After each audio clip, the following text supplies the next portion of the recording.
श्रोते हो नमस्कार. आकाशवाणीच्या अर्थविशेष या कार्यक्रमात आपलं मनःपूर्वक स्वागत. अर्थविशेषच्या आजच्या भागात आपण ऐकणार आहात नवीन आर्थिक वर्षातील गुंतवणूक परिस्थिती आणि कर नियोजनासंदर्भात केलेलं विवेचन. श्रोते हो, आपल्या देशात आर्थिक वर्ष 1 एप्रिलपासून सुरू होतं आणि 31 मार्चपर्यंत संपतं. सामान्य नागरिकांनी आपल्या भविष्याच्या बेगमीसाठी आत्तापासून काही गुंतवणूक करावी, यासाठी सरकार दीर्घ मुदतीच्या बचतीवर कर सवलत देते. प्राप्तिकर कायद्याप्रमाणे कर प्रणालीचे 2 पर्याय आता करदात्याला आहेत. एक म्हणजे पारंपरिक पद्धतीप्रमाणे वजावट घेऊन कर भरणं आणि दुसरा वजावट न घेता सवलतीच्या दरात कर भरणं. कर वजावट घेण्याचा विचार केला तर कलम 80C नुसार करदात्याला 1.5 लाख रुपयापर्यंतची वजावट उत्पन्नातून घेता येते. सर्वसामान्य जनतेनं सरकारनं दिलेल्या सवलतीचा कर भरण्याचा मार्ग वापरण्यापेक्षाही गुंतवणूक पर्याय वापरून कर वजावट मिळवण्याचा मार्ग स्वीकारावा, म्हणजे आर्थिक सुरक्षितता मिळवता येईल, असा सल्ला देताना प्रमाणपत्रित गुंतवणूक नियोजक संदीप वैद्य यांनी सांगितलं. करबचतीसाठी करायची गुंतवणूक याविषयी आपण थोडंसं विवेचन करूया. आता आपल्याला आपल्या इन्कम टॅक्स कायद्याने 2 पर्याय दिलेत की इन्कम टॅक्स रिटर्न फाईल करताना तुम्ही एकतर 2 लाख रुपये गुंतवणूक करा करबचतीसाठी किंवा करू नका. या दोन्ही पर्यायांनी तुम्ही तुमचा इन्कम टॅक्स रिटर्न फाईल करू शकता किंवा तुमचं इन्कम टॅक्सचं प्लॅनिंग करू शकता. पण मला असं वाटतं की जर तुम्ही ही करबचतीसाठी गुंतवणूक केलीत तर त्याच्यातून तुमची भविष्यकालीन तरतूद खूप चांगली होऊ शकते. सध्याच्या इन्कम टॅक्स कायद्याप्रमाणे तुम्ही 2 लाख रुपये दरवर्षी गुंतवणूक करू शकता. आपण असं धरलं की एखाद्या 25 वर्ष मुलाला जर नोकरी लागली तर त्याच्याकडे साधारण 25 ते 30 वर्षाचा कालावधी आहे. या कालावधीमध्ये तो साधारण 50 ते 60 लाख रुपये एकूण गुंतवणूक करू शकतो. आणि हा जो त्याला कालावधी मिळतो, या कालावधीमध्ये नक्कीच त्याचा जो कॉर्पस आहे तो 1.25 कोटीच्या घरामध्ये जाऊ शकतो. आता जर अशा प्रकारचा कॉर्पस त्याचा तयार झाला तर तो कॉर्पस तो एकतर त्याच्या निवृत्तीनंतर म्हणजे त्याच्या पेन्शन स्वरूपाच्या एखाद्या स्कीमसाठी वापरू शकतो किंवा त्याच्या लाईफ इव्हेंटसाठी की मुलांचं उच्च शिक्षण आहे, मुलीचं लग्न आहे किंवा त्यांची काही सेटलमेंट आहे, तर ह्याच्यासाठी पण तो वापरू शकतो. आता आपल्याकडे कसं आहे की जे इन्कम टॅक्स वाचवण्यासाठीच्या ज्या स्कीम आहेत त्या सगळ्या लॉंग टर्म स्कीम आहेत. त्याच्यामध्ये आपल्याला तुम्ही जिथे काम करता तिथला प्रॉव्हिडंट फंड आहे, LICच्या पॉलिसीचे प्रीमियम आहेत किंवा एखाद्या प्रायव्हेट इन्शुरन्स कंपनीच्या पॉलिसीचे प्रीमियम आहेत. तुम्ही पब्लिक प्रॉव्हिडंट फंडमध्ये म्हणजे PPFमध्ये पैसे गुंतवाल ते आहेत. तुम्ही NSCमध्ये पैसे टाकलेत तर ते आहेत. तुम्ही एखादी बँक FD केली तर त्याच्यासाठी तुम्हाला टॅक्स रिबेट आहे किंवा तुम्हाला म्युच्युअल फंडाचे ELSS स्कीम ज्या आहेत त्याच्यामध्ये तुम्हाला टॅक्स रिबेट आहे. हा सगळा मिळून टॅक्स रिबेट तुम्हाला 1.5 लाख रुपयाचा आहे आणि वरती 50,000 रुपये तुम्हाला जी नॅशनल पेन्शन स्कीम आहे त्याच्यासाठी पण दिलेलं आहे. आता ह्याच्यातून तुमची जी एक गंगाजळी जमा होईल, ती गंगाजळी जी आहे ती तुम्ही तुमच्या निवृत्तीनंतरच्या आयुष्यासाठी तुम्ही जी अजून काही गुंतवणूक केलेली आहे त्या पुंजीमध्ये ॲड होईल आणि त्याच्यातून तुम्हाला एक चांगला कॉर्पस क्रिएट होईल. आज कसं आहे की 2005 सालापासून गव्हर्नमेंट एम्प्लॉईज जे आहेत त्यांना पण पेन्शन स्कीम अवेलेबल नाही आहे. त्याच्यामुळे आता प्रत्येकाला, नोकरी करणाऱ्या प्रत्येक माणसाला त्याच्या निवृत्तीनंतरची भविष्यकालीन तरतूद जी आहे ती त्यालाच करायची आहे. पण त्याच्याबरोबर काय आहे की आज बाहेर तुम्हाला खर्च करायला आमिष खूप आहेत आणि त्याच्यामुळे हे जे इन्कम टॅक्स कायद्याने तुम्हाला कंपल्सरी सेव्हिंग करायला जे सांगितलेलं आहे ते जर तुम्ही केलं तर त्याच्यातून तुमची एक चांगला कॉर्पस क्रिएट होईल. आणि मला असं वाटतं की प्रत्येक माणसाला आजच्या तारखेला की जगामध्ये जो इंटरेस्ट रेट आहे तो बघता की ज्याच्याकडे 25 वर्षाचा पिरियड अजून आहे निवृत्तीला, त्यांनी तर नक्की त्याचा विचार केला पाहिजे. कारण जर रेट ऑफ इंटरेस्ट खाली गेला आणि एखाद्या माणसाकडे 1 कोटी रुपये आहेत आणि आज आपण असं म्हणूया की एशियातलं सगळ्यात कमी डेव्हलप कंट्री आहे सिंगापूर, तिथे 1.5% इंटरेस्ट रेट आहे, तर त्याला 12,500 रुपये पर मंथ पेन्शन मिळेल. त्याच्यात त्याचं काहीच होणार नाही. तर म्हणून की प्रत्येकाने ही करबचतीसाठी जी गुंतवणूक आहे ती केलीच पाहिजे आणि त्याच्यातनं त्याची भविष्यकालीन तरतूद ही केलीच पाहिजे. म्हणजे असं नाही आहे की ह्या गुंतवणुकीतून तुमचं भविष्य घडणार आहे, त्याच्याबरोबरीने इतर इन्व्हेस्टमेंट तुम्हाला करावीच लागणार आहे. पण ही गुंतवणूक अशी असते की जी लॉंग टर्मची असते आणि त्याच्यातून तुमचा चांगला कॉर्पस क्रिएट होऊ शकतो. तर नक्की विचार करा आणि प्रत्येकाने ही वर्षाला 2 लाखाची जी गुंतवणूक आहे ती करा असं मला वाटतं. श्रोते हो, मागील 2 वर्षात मोठ्या प्रमाणावर वैयक्तिक गुंतवणूकदार भांडवली बाजारात आले आहेत. केंद्र सरकारच्या आर्थिक पाहणीनुसार केवळ एप्रिल ते नोव्हेंबर 2021 दरम्यान 2,21,00,000 नवीन डीमॅट खाती उघडण्यात आली. भारतीय भांडवली बाजाराच्या दृष्टीनं ही लक्षवेधी घटना आहे. परंतु भारतीय गुंतवणूकदारांपेक्षा सुद्धा भारतीय भांडवली बाजारावर आंतरराष्ट्रीय घटकांचा मोठा प्रभाव असतो. अमेरिकेतल्या व्याजदराकडे अनेक गुंतवणूकदार लक्ष ठेवून आहेत. कमॉडिटीज आणि वित्तीय बाजारातल्या वाढत्या अस्थिरतेमुळे आज रिझर्व्ह बँकेनं रेपो दरात 0.40% वाढवला आहे. मार्च 2022 मध्ये किरकोळ महागाई झपाट्यानं वाढली आणि 7% पोचली. रशिया आणि युक्रेनमध्ये अनेक महिन्यांपासून सुरू असलेल्या युद्धामुळे गव्हासह अनेक धान्यांच्या किमती वाढल्या आहेत. या युद्धाचा जागतिक पुरवठा साखळीवरही वाईट परिणाम झाला आहे. याचा विचार करून रिझर्व्ह बँकेनं रेपो रेट 4%वरून 4.40%वर नेणं भाग पडलं आहे. बँकांना पतनिर्मितीसाठी म्हणजेच दररोज व्यवहारांसाठी मोठ्या रकमेची गरज असते. ही गरज पूर्ण करण्यासाठी रिझर्व्ह बँक देशातल्या बँकांना अल्प मुदतीचं कर्ज देतं. या अल्प मुदतीच्या कर्जावर जो व्याजदर आकारला जातो त्याला रेपो दर म्हणतात. रिझर्व्ह बँकेकडून रेपो दरात कपात झाली तर बँकांना मध्यवर्ती बँकेकडून कमी दरानं कर्ज मिळतं. परिणामी बँका आपल्या ग्राहकांना कमी व्याजदरानं कर्ज उपलब्ध करून देतात. याउलट रेपो दरात वाढ झाली तर बँकांना जादा दरानं कर्ज मिळतं. म्हणून बँकांकडून ग्राहकांना देण्यात येणाऱ्या कर्जांचे दरसुद्धा वाढतात.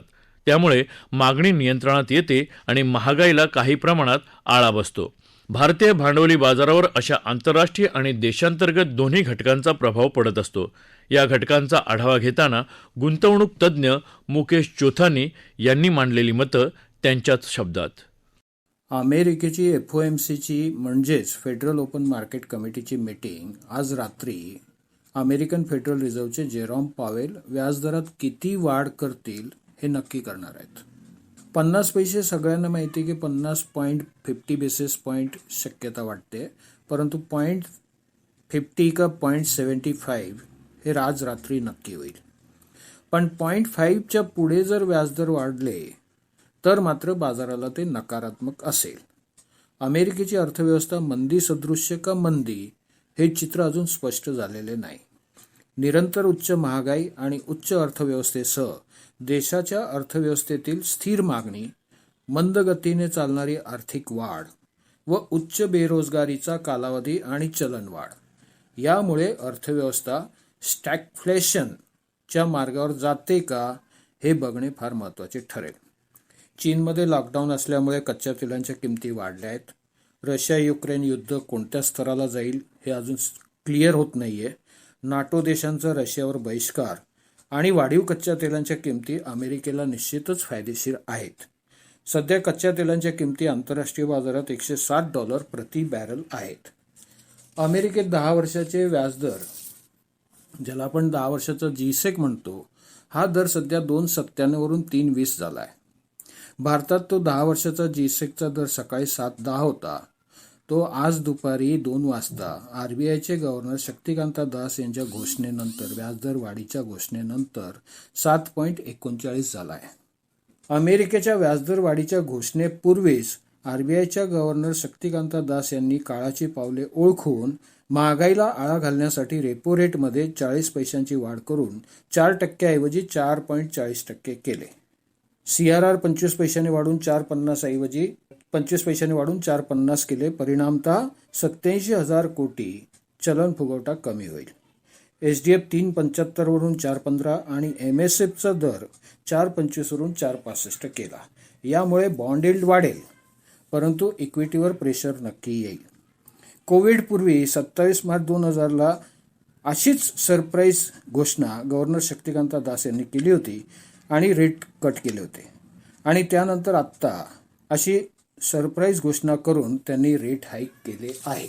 GST कलेक्शन वाढलेले आहे आणि ते GST कलेक्शन एप्रिल महिन्याचे 1,68,000 कोटी दिसते आहे. कर चुकवेगिरी रोखण्यासाठी सरकारी उपाययोजना, आयात वाढ आणि महागड्या वस्तूंच्या विक्रीत झालेली वाढ आणि महागाई वाढ यामुळे GST वाढ दिसते आहे. शेअर मार्केटच्या बाबतीत बोलायचे झाल्यास सेन्सेक्स आज व्याजदर वाढल्याने, रेपो रेट वाढल्याने 1306 पॉईंटनी खाली येऊन 55,669, निफ्टी 391 पॉईंटनी खाली येऊन 16,677 आणि बँक निफ्टी 900 पॉईंटनी खाली येऊन 35,264 दिसते आहे. एकंदरीत जर आपण बारकाईने बघितलं तर ट्रेड डिफिसिट वाढलेला आहे. इम्पोर्ट बिल आपलं $58 बिलियन आहे. ट्रेड डिफिसिट $20 बिलियन कमी दिसते आहे. एक्सपोर्ट $38 बिलियननी वाढला असून एप्रिल 2022 मध्ये ती वाढ 24% दिसते आहे. आता प्रश्न असा येतो की LIC IPOच्या बाबतीत, तर LIC IPOच्या बाबतीत प्रत्येकाने दीर्घ कालावधीचा विचार करून निश्चितच त्यात आपला सहभाग नोंदवला पाहिजे. बाजार सध्या मागे मी सांगितल्याप्रमाणे थोडं खालच्या स्तरावरच खेळत राहील आणि यावर्षी मान्सून मला चांगला दिसतोय आणि सध्या तरी शेअर बाजाराच्या, जसं मी मागे सांगितलं होतं, शेअर बाजारामध्ये सध्या जोपर्यंत निफ्टी 17,250च्या वर येत नाही तोपर्यंत तेजी करू नये. तसेच गोल्डमध्ये गुंतवणूक करावी. कालच आपण अक्षय तृतीया साजरी केली. अक्षय तृतीयेच्या हिशोबाने जर विचार केला तर सोन्यामध्ये आता लोकांची गर्दी वाढली आहे आणि सॉवरिन गोल्ड बॉन्ड फंडमध्ये लोकांनी त्याचा विचार करायला पाहिजे, कारण त्याच्यात 2.5% व्याज मिळतं आणि कॅपिटल गेन टॅक्स फ्री आहे. तसेच आपण दर आर्थिक वर्षाच्या शेवटी आपण कर नियोजनाचा विचार करतो. तो आत्ता सध्या मंदी सदृश्य परिस्थिती पुढच्या अजून 3-4 महिने राहील. तर आपली जी टॅक्स म्हणजे जी कर प्रणाली आहे त्या कर प्रणालीच्या दृष्टीने आपलं कर नियोजन आणि टॅक्स सेव्हिंग स्कीममध्ये या मंदीमध्येच आपण ते योगदान पूर्ण करावे आणि टॅक्स सेव्हिंग योजनांना प्राधान्य द्यावे असे मला वाटते. तसेच ज्या पद्धतीने उन्हाळा वाढला आहे तर येणाऱ्या काळात मला कन्झ्युमर ड्युरेबलमध्ये विशेषतः AC सेक्टरमध्ये फार मोठी तेजी वाटते आहे. एसीचा सेल बघितला तर एसीचा सेल 17 लाख युनिट झालेला आहे आणि या वर्षाचं टार्गेट ते 50 लाख युनिट आहे. परंतु त्याच्यातलं रॉ मटेरियल प्रामुख्याने 20 ते 25 ते 75% याची डिपेंडन्सी आपली चायनावर आहे. परंतु PLI स्कीम दिल्यामुळे कदाचित त्याला जास्त बेनिफिट येईल. IT, स्टील, केमिकल आणि इतर ज्याला आपण म्हणतो की बँकिंग आणि फायनान्स याच्यात मला थोडी मध्यम ते दीर्घ कालावधीत तेजी वाटते आहे. 2022 हे भारताच्या स्वातंत्र्याचे अमृत महोत्सवी वर्ष आहे. ज्याप्रमाणे बेस्ट CEOला एका मेंटरची गरज असते, बेस्ट बॉडी बिल्डरला ट्रेनरची गरज असते, बेस्ट ऍक्टरला डायरेक्टरची गरज असते, बेस्ट स्पोर्ट्स पर्सनला एखाद्या कोचची गरज असते, तसेच आपल्यासारख्या चांगल्या गुंतवणूकदाराला एका चांगल्या ऍडवायझरची गरज असते. असा ऍडवायझरच्या सल्ल्यानेच आपण यापुढे बाजारात खेळावे अशी नम्र सूचना. श्रोतेहो, नवीन आर्थिक वर्षात काही अस्थिरता आहेत, परंतु भारताचे आर्थिक मूलभूत घटक अतिशय सक्षम आहेत. अशा वेळेला करदात्यांनी आपल्या वयानुसार, आर्थिक नियोजनानुसार, गरजेनुसार गुंतवणूक करावी. फक्त वजावट मिळते म्हणून गुंतवणूक केल्यास ती उपयोगी ठरणार नाही, परंतु दीर्घकालीन दृष्टिकोन ठेवून तज्ज्ञांच्या सल्ल्यानं गुंतवणूकविषयक निर्णय घेणं आवश्यक असतं. भारतीयांचा बचतीचा दर वाढला तर अर्थव्यवस्थेमध्ये भांडवली गुंतवणुकीचा दरसुद्धा वाढतो. त्यातून भक्कम अर्थव्यवस्थेची निर्मिती होते. समर्थ गुंतवणूक समर्थ अर्थव्यवस्थेला सहाय्य करत असते. समृद्ध अर्थव्यवस्थेचे स्वप्न समृद्ध गुंतवणुकीतून पूर्ण होऊ शकेल यात शंकाच नाही. श्रोतेहो, याबरोबरच आजचा अर्थविशेष हा कार्यक्रम संपला. आकाशवाणी मुंबईच्या प्रादेशिक वृत्त विभागानं हा कार्यक्रम सादर केला. सादरकर्त्या सरस्वती कुवळेकर, निर्मिती सहाय्य विवेक वानखडे, लेखन विनोद देशपांडे आणि निवेदन शैलेश मोहिते.